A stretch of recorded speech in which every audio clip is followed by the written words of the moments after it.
l'hôpital universitaire de Bruxelles présente Hope Voices, un podcast qui humanise les soins de santé en donnant la parole aux femmes et aux hommes qui composent l'HUB. L'HUB, c'est l'hôpital universitaire de Bruxelles, un regroupement de 3 hôpitaux bruxellois, l'Institut Jules Bordet, l'hôpital Erasme et l'hôpital universitaire des enfants.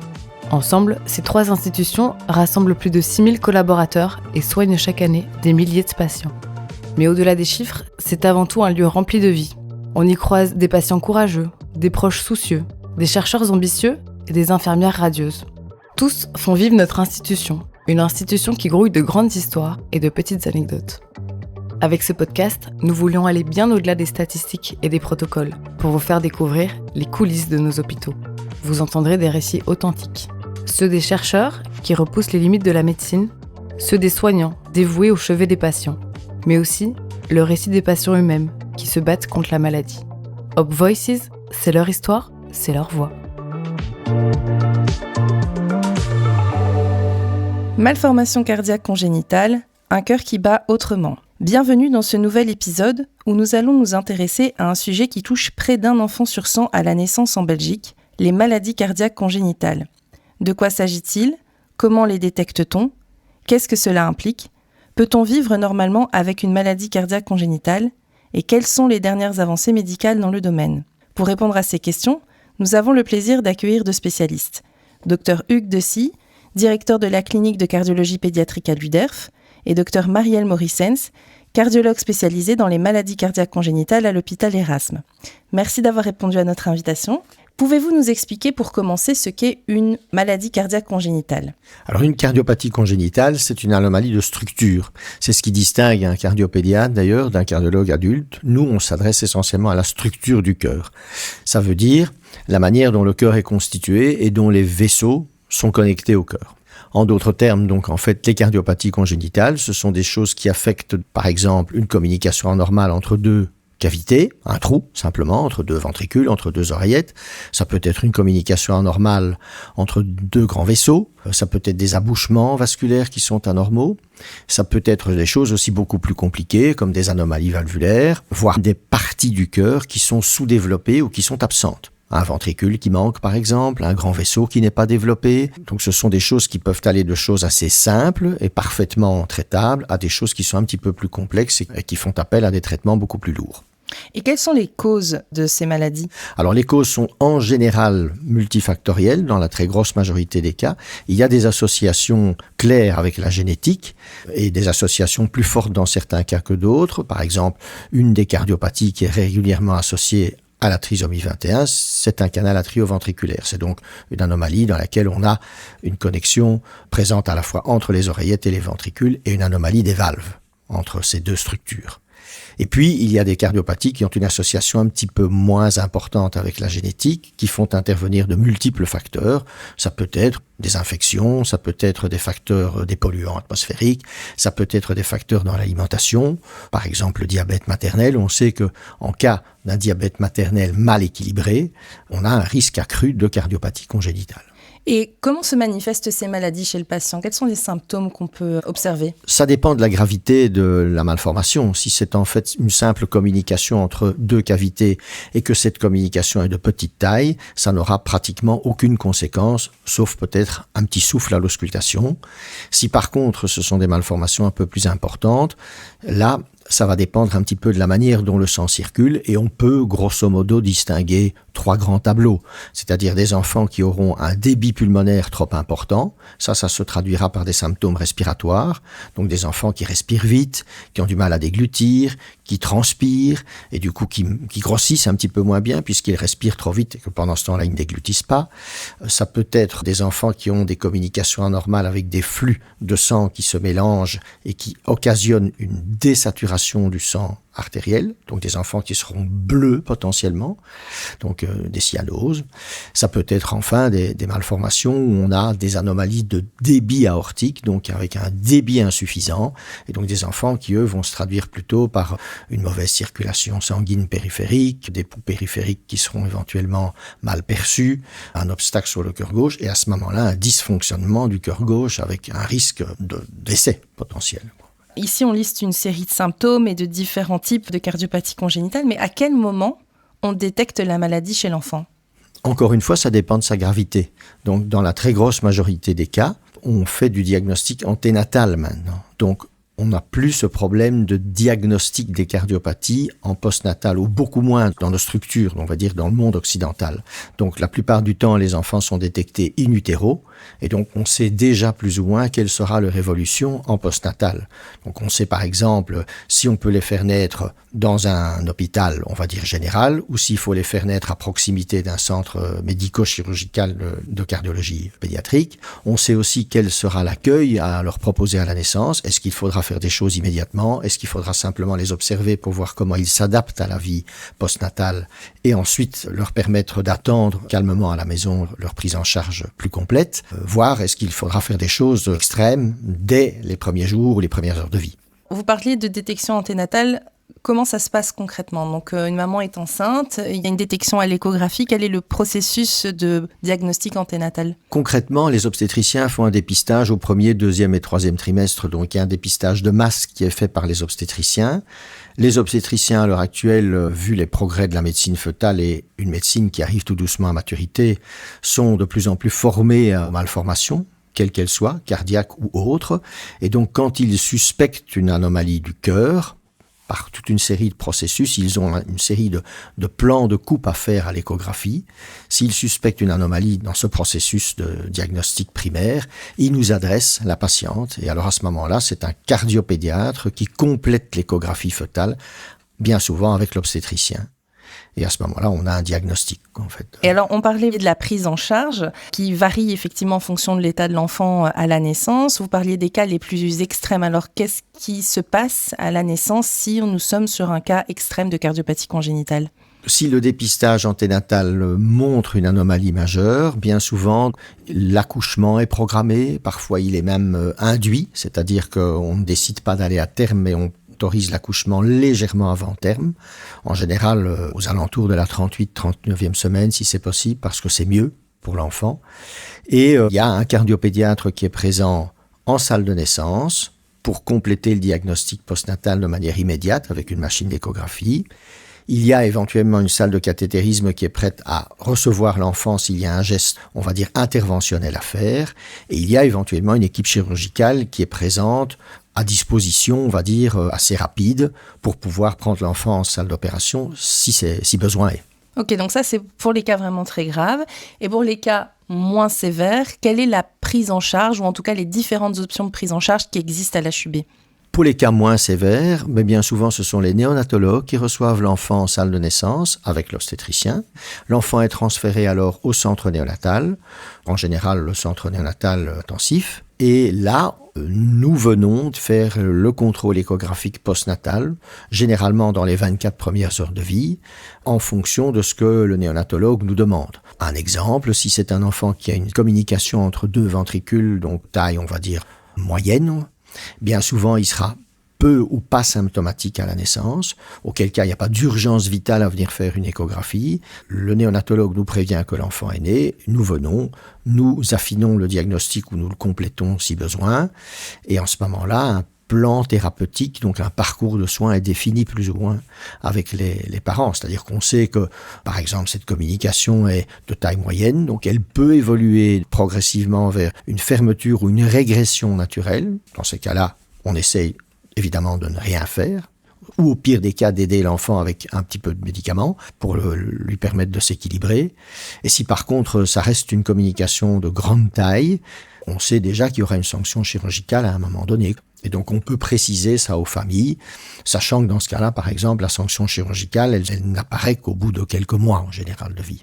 Okay, l'enfant peut rentrer à la maison et il est ensuite repris en charge en ambulatoire, en consultation de pédiatrie, de cardiologie pédiatrique. Dans le plan que vous élaborez en fait pour le parcours de soins du patient, parce que là on parle de l'enfant à la naissance, mais tout au long de sa petite enfance, de son enfance et de sa préadolescence, comment ça va se passer ? En général, c'est souvent déjà discuté en anténatal quand le diagnostic est fait, parce que c'est évidemment des questions que les parents ont. Est-ce qu'il pourra faire du sport? Est-ce qu'il mènera une vie normale? Est-ce qu'il pourra aller à l'école? Des choses de ce genre-là. Ces choses-là sont déjà abordées, je dirais, avant même la naissance de l'enfant. Et puis ensuite, elles sont de manière répétitive réabordées en consultation et en ambulatoire en fonction de l'évolution de l'enfant pendant sa vie de nourrissons et puis de jeunes enfants.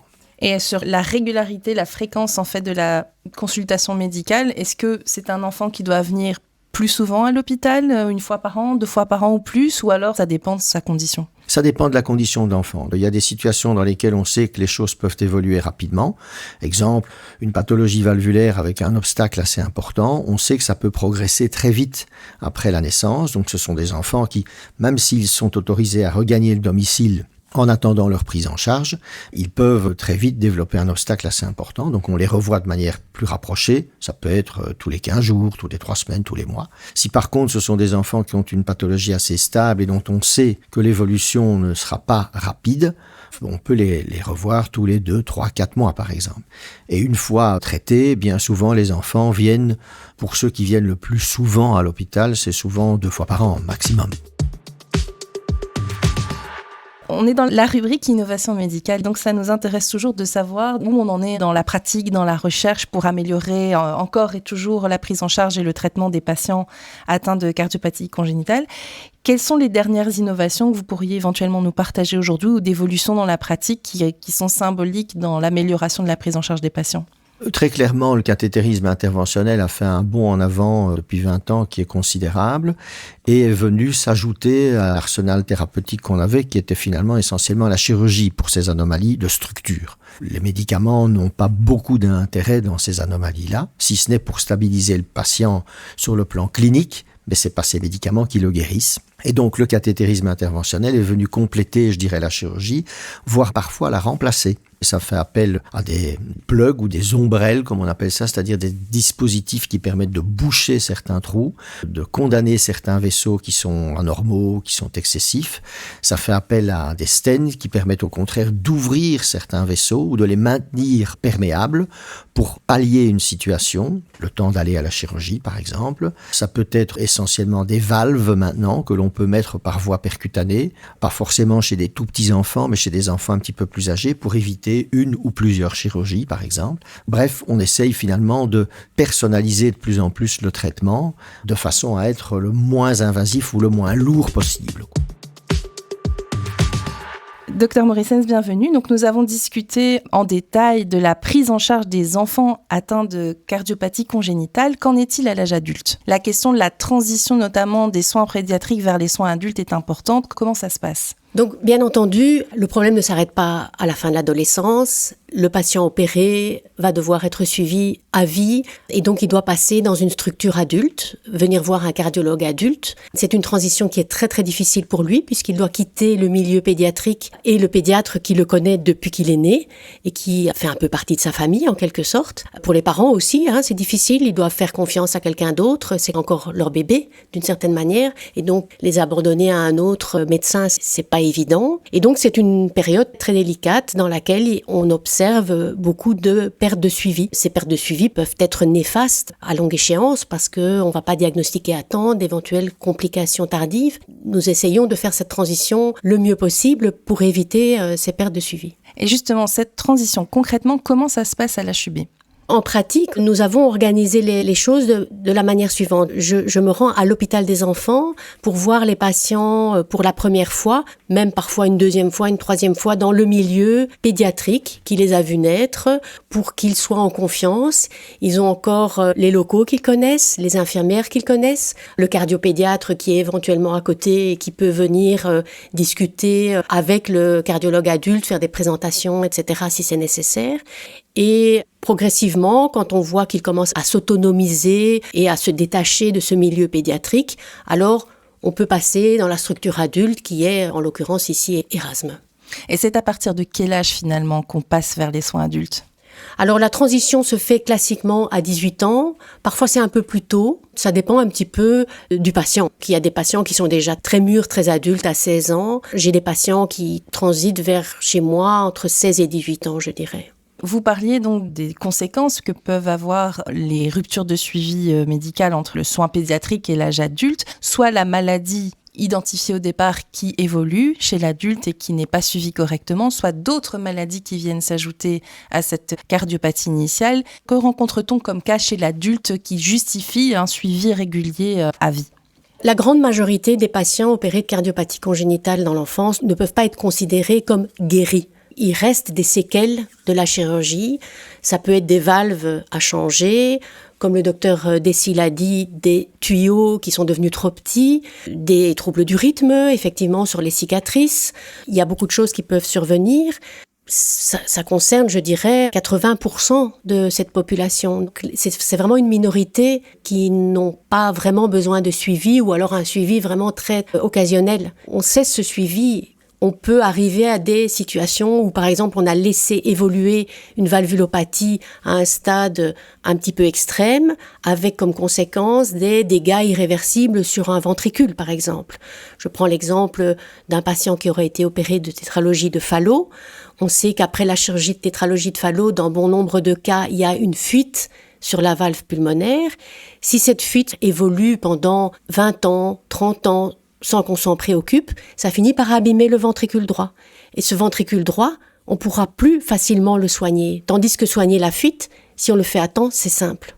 Et alors, question un peu difficile peut-être à répondre, mais quelle est la proportion de patients qui aujourd'hui sortent du parcours de soins et qui reviennent trop tard, ou en tout cas tard, par rapport à la prise en charge dont ils ont besoin ? Quel est le taux finalement de rupture entre les soins pédiatriques et la prise en charge adulte ? C'est des chiffres qu'on ne connaît pas vraiment. Je pense qu'on pourrait parler de 30% à peu près, mais c'est difficile d'avoir ces chiffres exacts. Vous parliez tout à l'heure, donc les parents, c'est toujours leur bébé, ils ont du mal à couper le cordon quelque part avec le pédiatre qui les a suivis pendant presque 18 ans. En fonction du patient qui s'autonomise ou pas, finalement, une fois qu'on est majeur, on est responsable de sa santé, de son suivi, de l'administratif, de la prise de rendez-vous. Est-ce que c'est un des facteurs qui justifie cette rupture de soins ? Pourquoi d'un seul coup, à part la peur de changer de médecin, les patients sortent du circuit et reviennent des années plus tard ? Je pense qu'il y a une partie des patients qui croient à tort qu'ils sont guéris. Ils vont plus se faire suivre. Et une deuxième raison est effectivement la négligence, même si ce terme paraît un peu négatif. Ça veut dire simplement que avant c'était les parents qui disaient voilà, hop, t'as rendez-vous chez le pédiatre. Maintenant, c'est toi qui dois prendre le rendez-vous. Mais ça, ils le font pas. Ils oublient, ils se sentent bien, ils vivent une vie normale, voilà. Et alors, curieusement, parfois ils reviennent pour des choses un peu, a priori, anecdotiques. Mais un exemple classique, c'est ils veulent prendre une assurance. Et à l'assurance, ils ont dit « Ah oui, j'ai été opéré du cœur ». Et là, on leur dit « Ah, pas d'assurance ». Ils reviennent pour demander pourquoi ils ne peuvent pas avoir d'assurance ou pourquoi l'assurance fait des difficultés. Et donc, on les récupère parfois comme ça. C'est un peu paradoxal. C'est face à des difficultés administratives de la vie qu'ils reviennent vers nous parfois. Nous sommes très, très conscients que c'est un moment vraiment très difficile à la fois pour les parents et pour les enfants futurs adultes. C'est la raison pour laquelle on essaye de faire ça de manière très douce. On force personne à changer. Nous, on travaille en bonne collaboration avec l'équipe de cardiologie pédiatrique. Et les pédiatres, s'ils sentent qu'un patient n'est pas prêt, ils vont jamais lui dire la fois prochaine, tu peux plus venir chez moi. Il y a des patients, si à 18 ans, ils sont pas prêts, à 20 ans, 22 ans, ils vont encore quelquefois chez leur pédiatre. Tout à l'heure, on évoquait la régularité du suivi chez l'enfant en fonction de la sévérité de son état. Chez l'adulte, comment ça se traduit ? Est-ce qu'on est sur une consultation annuelle juste pour un check-up ou est-ce que c'est un suivi plus rapproché ? C'est très, très variable. Il y a des patients, effectivement, qui viennent pour leur check-up annuel et tout va toujours très bien. Puis il y a ceux où il y a des complications qui arrivent, des valves qui se détériorent, qu'on doit voir plus souvent parce qu'on essaye de déterminer le moment où il va falloir intervenir pour remplacer une valve, par exemple. Ne pas le faire trop tôt, puisque dans la majorité des cas, on remet une prothèse qui va aussi se détériorer dans le temps. Donc on doit toujours trouver le bon moment entre pas trop tôt mais pas trop tard. Ceux-là, on va les suivre plus souvent pour essayer de trouver le bon moment pour réintervenir. Vous parliez tout à l'heure des questions que posent les parents quand le diagnostic anténatal tombe, mais justement, on a toujours une petite rubrique dans l'épisode qui s'appelle « Le vrai ou faux ». Et donc, je vous propose une petite pause ludique pour casser quelques idées reçues sur les maladies cardiaques congénitales. Je vais vous lire 5 affirmations qui circulent souvent à propos des patients atteints de maladies cardiaques congénitales et vous me dites simplement « vrai ou faux » et après, vous pouvez m'expliquer pourquoi c'est vrai ou pourquoi c'est faux. Vous êtes prêts ? D'accord. Super. Première affirmation. Un enfant avec une maladie cardiaque congénitale ne pourra jamais faire de sport. Non, ça c'est tout à fait faux. Bon nombre d'enfants sont guéris totalement guéris et ont une activité sportive absolument normale, pour ce qui est d'une activité classique, grand public évidemment. Il peut y avoir des restrictions en termes de sport de compétition, ne serait-ce que parce qu'il y a un problème d'assurabilité pour certains patients et aussi certains sports d'équipe, par exemple, leur seront fermés par peur probablement de ce qui peut se passer ou par difficulté pour un club d'investir dans quelqu'un qui a eu une pathologie cardiaque pendant l'enfance, même pour des pathologies, on va dire, relativement bénignes. On voit ça dans certains métiers aussi, par exemple. Deuxième affirmation. L'opération, c'est la garantie d'être guéri à vie. C'est à nuancer. C'est sûr que ce sont des enfants qui sont guéris, mais il ne faut pas oublier que quand il y a une opération, il y a une cicatrice, qui n'est pas seulement une cicatrice cutanée, il y a une cicatrice sur certains vaisseaux, il y a une cicatrice sur des cavités cardiaques ou dans l'intérieur du cœur, que ces cicatrices peuvent générer plus tard des anomalies de rythme cardiaque, et que donc ces enfants doivent continuer à être suivis. Qui dit cicatrice aussi chez des enfants, dit structures qui doivent grandir, et donc ces cicatrices ne grandissent pas forcément. Quand on a des cicatrices en bas âge avec un vaisseau qui est par exemple parfaitement perméable et de bon calibre, une fois la croissance terminée, ces zones cicatricielles qui n'ont pas grandi reconstituent éventuellement des obstacles. Donc le suivi est à maintenir, on va dire, la vie durant. Mais évidemment, la fréquence de ce suivi dépend de la gravité initiale de la pathologie. Troisième affirmation, les maladies cardiaques congénitales sont toujours héréditaires. Non. Pas vraiment. Il y a, comme on l'a dit, des anomalies qui sont plus liées à la génétique et qui auront donc un risque, on va dire, accru de survenue chez des autres enfants ou d'autres membres de la famille. Il y en a d'autres où on ne peut pas véritablement faire en sorte qu'il y a un risque majeur pour les grossesses ultérieures. Affirmation numéro 4. Une grossesse est impossible avec une maladie cardiaque congénitale. Alors ça, c'est tout à fait faux. Certaines patientes vont devoir être suivies de près. Certaines devront même accoucher dans un centre qu'on appelle de grossesse à haut risque, même si ce terme peut faire un peu peur, c'est le nom qu'on leur donne, parce que on sait qu'il y a des complications qui peuvent survenir en cours de grossesse pour la maman, des arythmies, de l'insuffisance cardiaque par exemple, et donc un suivi va être nécessaire. Les contre-indications formelles à une grossesse sont excessivement rares. Il y en a, je ne dis pas qu'il n'y en a pas, mais elles sont vraiment très très rares. Ce que je voudrais ajouter, c'est qu'il y a aussi dans ce domaine une fausse idée, vraie, comme vous l'appelez, c'est la question de la césarienne. Il y a beaucoup de patientes et d'obstétriciens non habitués aux patientes cardiaques qui croient que d'office, quand on a un problème cardiaque, c'est césarienne. C'est tout à fait faux aussi. On préfère toujours un accouchement par les voies naturelles, c'est toujours mieux. Et les césariennes également, les indications formelles de césarienne pour des problèmes cardiaques sont vraiment rarissimes. Il y en a aussi, mais c'est vraiment très très rare. Donc ça va un petit peu ensemble. Cinquième et dernière affirmation. Si mon premier enfant est atteint d'une maladie cardiaque congénitale, mes futurs enfants seront également atteints d'une cardiopathie congénitale. C'est pas vrai non plus. On sait que le risque est un petit peu plus élevé, entre 2 et 10% en fonction de la cardiopathie du premier enfant.